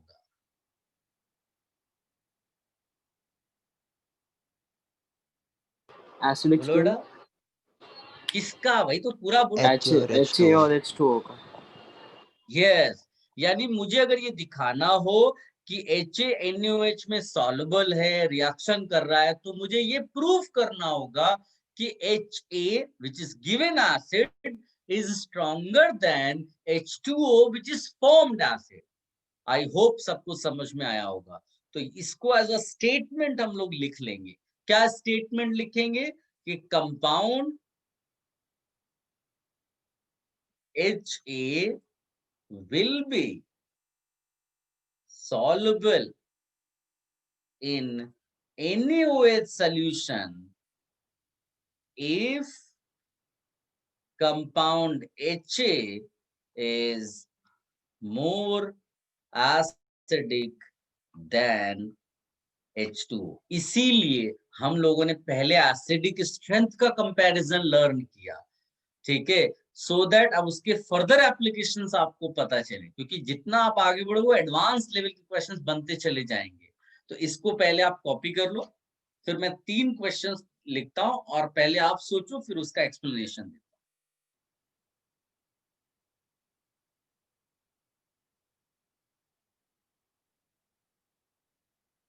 जिनको कम भी समझ में आए वो इस चीज को याद कर लें कि रिएक्टेंट में जो एसिड है और जो प्रोडक्ट में एसिड है, रिएक्टेंट का एसिड हमेशा ज्यादा एसिडिक होना चाहिए अगर प्रोसेस होना है तो। मतलब वो रिएक्टेंट का एसिड ज्यादा हुआ तभी वो फॉरवर्ड लेके जाएगा, उसके लिए कंप्रेस करना यस, पड़ेगा। बिल्कुल सही तुमने बोला, fantastic.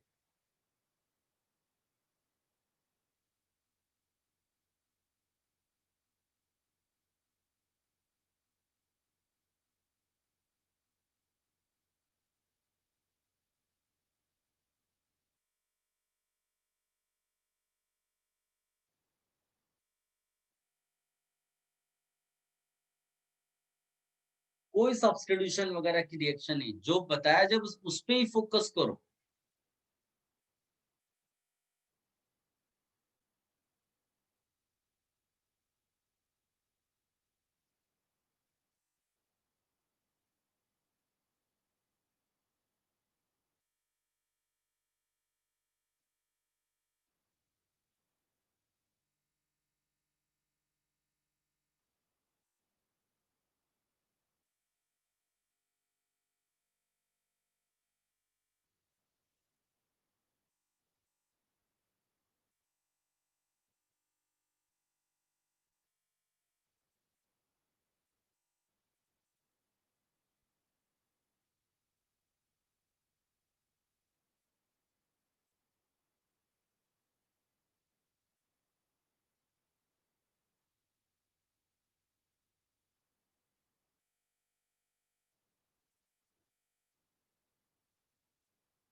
Have you all copied this?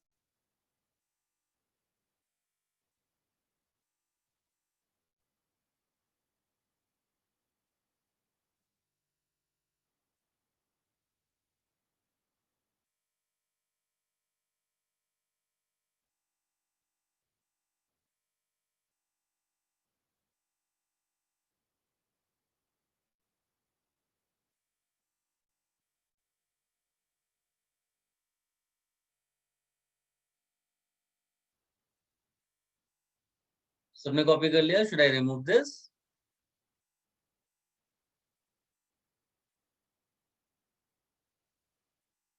ओ, देखो 3 क्वेश्चंस आई एम राइटिंग ये, आप पहले सोच लो और आंसर के साथ एक्सप्लेनेशन भी।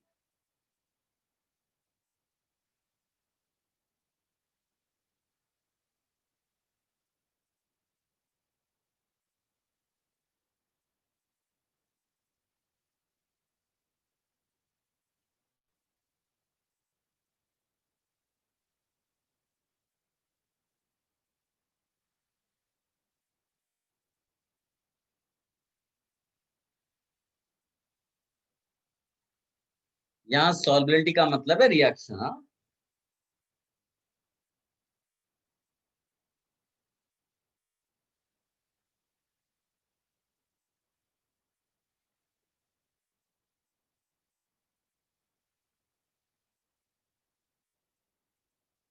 फटाफट आंसर निकाल।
फटाफट आंसर दो बेटा, first second third, yes no yes no yes no.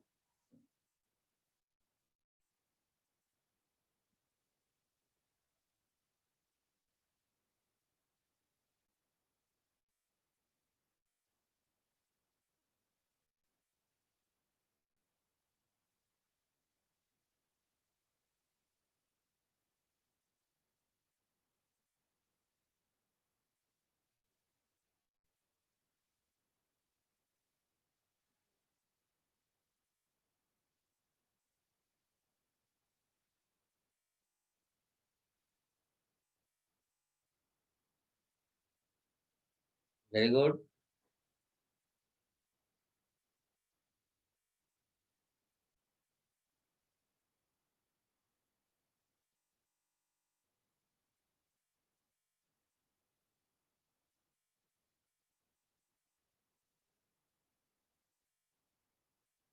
Good, very good.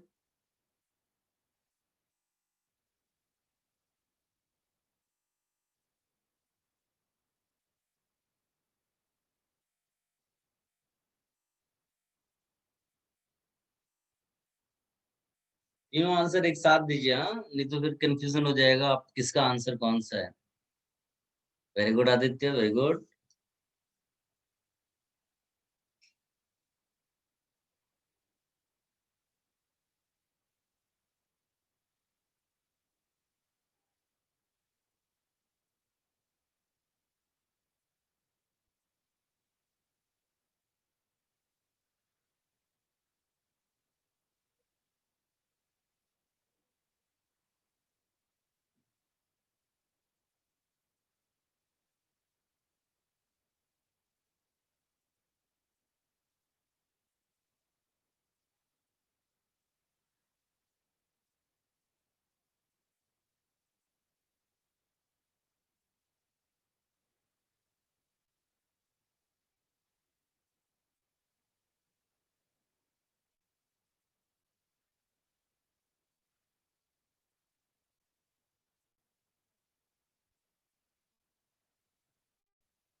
चलिए डिस्कशन कर लेते हैं, मेरे ख्याल से most of you have attempted. Very good Varun. चलिए देखते हैं। पहली चीज है कि अपने को पहले से मालूम है कि कोई भी कंपाउंड है and when you put an NaOH then product में जो एसिड मिलेगा वो H2O है। तो कंपैरिजन हमेशा Ha का H2O से होगा। तो आपको केवल ये चेक करना है कि CH3COOH कंपाउंड ज्यादा एसिडिक है कि H2O ज्यादा एसिडिक है। और मैं बोल रहा हूँ कि तुम्हें अगर ना भी आता हो तो भी कॉमन सेंस है, मतलब ऐसे ही रफ मैनर में बोल रहा हूँ, इस CH3COH का नाम ही है एसिटिक एसिड, खानदानी एसिड है। आप ऐसे भी सोच लो कि उसके नाम में ही एसिड आता है। तो अगर कंपैरिजन करना भी है, कंपैरिजन कॉमन सेंस से भी यहां से निकल आएगा कि CH3COH ज्यादा एसिडिक है। लेकिन फिर भी प्रूव करने के लिए हमारा वही पुराना तरीका, वी राइट कॉन्जुगेट बेस। ठीक है, दोनों में H कनेक्टेड टू O निकल रहा है, इसमें रेजोनेंस के थ्रू डिस्पर्जन हो रहा है। क्या इसमें दूसरे वाले में रेजोनेंस हो रहा है? No sir. No. More dispersion means parent more is more acidic. Acidic. हाँ, तो अगर ये ज्यादा एसिडिक हो गया H2O के कंपैरिजन में तो इसका आंसर क्या हो जाएगा? यस, स्ट्रेट स्टेटमेंट यूज किया हमने कि हमको केवल ये दिखाना था कि which compound is more acidic then H2O और नॉट। हमने प्रूफ कर दिया, यस लिख दिया इधर आंसर। मेरे ख्याल से सबको क्लियर होगा। फिनॉल पे आ जाते हैं। तो फिनॉल भी NaOH में सॉल्युबल होगा या नहीं होगा कैसे पता चलेगा? Just compare the acidic strength of these two compounds. कैसे प्रूफ करोगे? कॉन्जुगेट बेस निकाल दो इसका, ऐसा, इसमें भी ऐसा। बताइए in which case negative charge of oxygen is more disperse, किसमें रेजोनेंस वगैरह हो रहा है? First case. यस, बिल्कुल सही बात है। ये डिस्पर्जन में चला गया या नहीं हो पा रहा है, नो रेजोनेंस। तो डिस्पर्जन ज्यादा हुआ मतलब उसका पेरेंट क्या हो जाएगा, मोर एसिडिक। तो इसका आंसर क्या होगा, यस। कितनी सिंपल सी चीज है ना। थर्ड पे आ जाते हैं।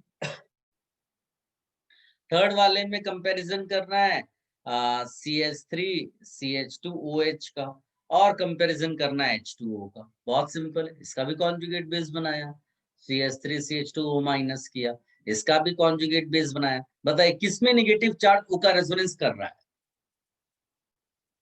बोलिए। किसी में नहीं। वेरी गुड बेटा, किसी में नहीं कर। ऐसे आंसर्स देना, चुपचाप नहीं बैठता आप लोगों को। जितना आप मेरे से बातचीत करोगे उतना आपकी लर्निंग ज्यादा होगी। तो दोनों में मेरा काम है आपसे क्वेश्चन स्टाइल में पूछना कि आप कुछ भी उल्टा सीधा बोलना शुरू कर दो, बट आप कॉन्सेप्चुअली अगर बोलोगे तो सही होगा। कहीं रेजोनेंस नहीं हो रहा है, no resonance. Negative charge load पे कहीं रेजोनेंस में नहीं जा रहा है। Then what is the next factor, inductive. Inductive. इसमें आपका इंडक्टिव देखो प्लस आई आला लग रहा है, इसमें कोई भी इंडक्टिव नहीं वर्क कर रहा है। H जो होता है लास्ट में आता है, तो ऑलमोस्ट नो इंडक्टिव बोलते हैं उसको। इसका मतलब है इसमें ज्यादा कॉन्सेंट्रेटेड हो गया, डिस्पर्जन के अगेंस्ट उल्टा हो गया वो। तो ज्यादा concentrated means parent will be more acidic और less acidic, less acidic. Less acidic. Yes. Less acidic means ये सॉल्युबल नहीं होगा NaOH में। याद रखना, पानी में नहीं डाल रहे हम लोग, हम NaOH में रिएक्शन सोच रहे हैं। तो ये NaOH में रिएक्शन कराने के लिए वाटर से कंपैरिजन करना पड़ रहा है अपने को। तो इसमें आंसर होगा नो। अब इसको अच्छे से अपना आप लिख लीजिए। नेक्स्ट वाला केस मैं आपको बताऊंगा और फिर उसको क्वेश्चन के फॉर्म में दूंगा।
Somebody is asking हर वक्त H2O से कंपेयर करना होगा। हाँ, जब भी NaOH के साथ आप रिएक्शन देख रहे होगे then comparison will be with H2O only, ऐसा करके लिख लो।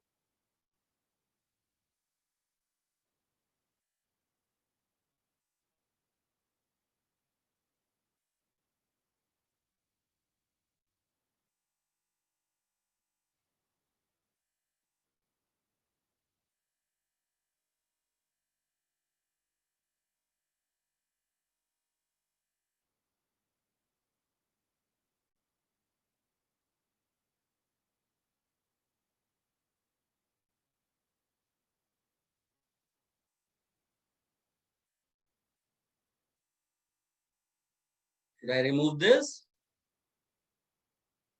Yes, sir.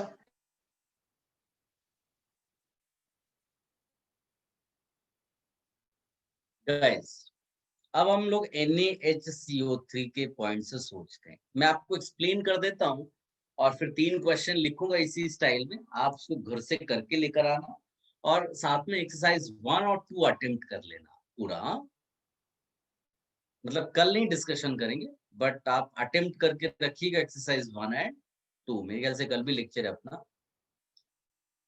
तो HA you are putting in NaHCO3। पुरानी 9th 10th की कोई भी चीज याद करके मुझे मत बताना, अभी के पॉइंट से बताओ कि अगर HA ने अपना H+ दिया इसको तो कौन सा एसिड यहाँ बनेगा। अभी के पॉइंट से बताना, 9-10 वाली स्टाइल से नहीं, अभी के पॉइंट से बताओ। जैसे इस वाले केसेस में HA ने H प्लस दिया तो NaOH के OH की वजह से H2O बना, तो वैसे ही बताओ यहाँ क्या बने, क्या क्या? H2CO3। Yes, fantastic answer, H2CO3। और जो इधर बचेगा वो ये है, यानी अब कंपैरिजन किन दो एसिड्स के बीच में होना है, HA and H2HO3. yes, and if you want this reaction, then HA should be more acidic than H2CO3. yes. अब ये जो H2CO3 है ना, इसको हम लोग, क्योंकि अनस्टेबल होता है सिस्टम, इसीलिए ये H2 और CO2 भी बन के बैठता है। तो 9-10 में ये पढ़ाया जाता है बट इससे आंसर्स नहीं निकलेंगे आज के टाइम पे, तुम्हारा आंसर H2CO3 से निकलेगा। सो हमेशा कंपैरिजन किसका करना है, HA and H2CO3 का। तो हमको क्या बोलना है, compound will be soluble in sodium bicarbonate solution if it is more acidic than H2CO3। और ये कॉपी कर लो, और जो मैं 2 क्वेश्चन दूंगा सॉरी, उनको आप लिख लो।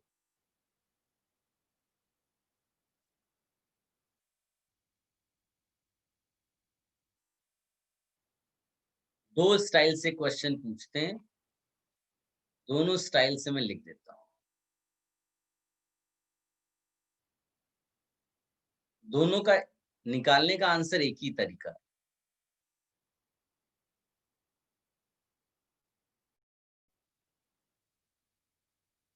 सर नीचे ब्रैकेट वाला भी लिखना है, H2O and CO2। हाँ हाँ,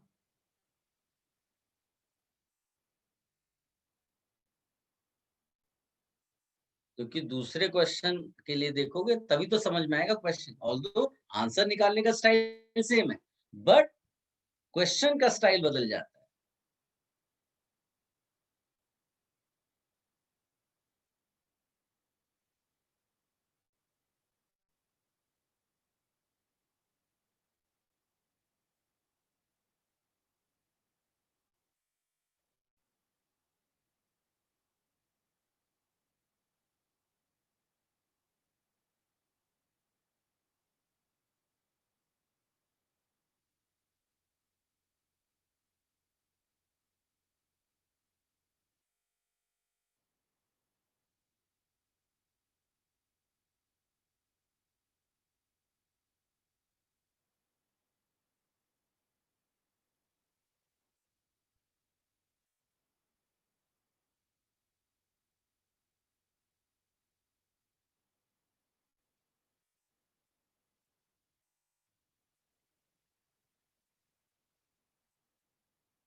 इसको कॉपी कर लो and then you can leave.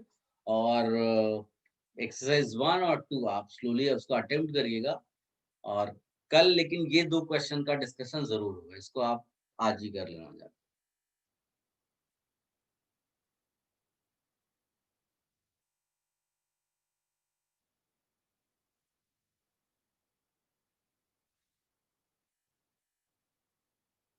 Exercise 1 का डिस्कशन या जो भी आपका डाउट सेशन वगैरह होगा उसमें करेंगे, ठीक है।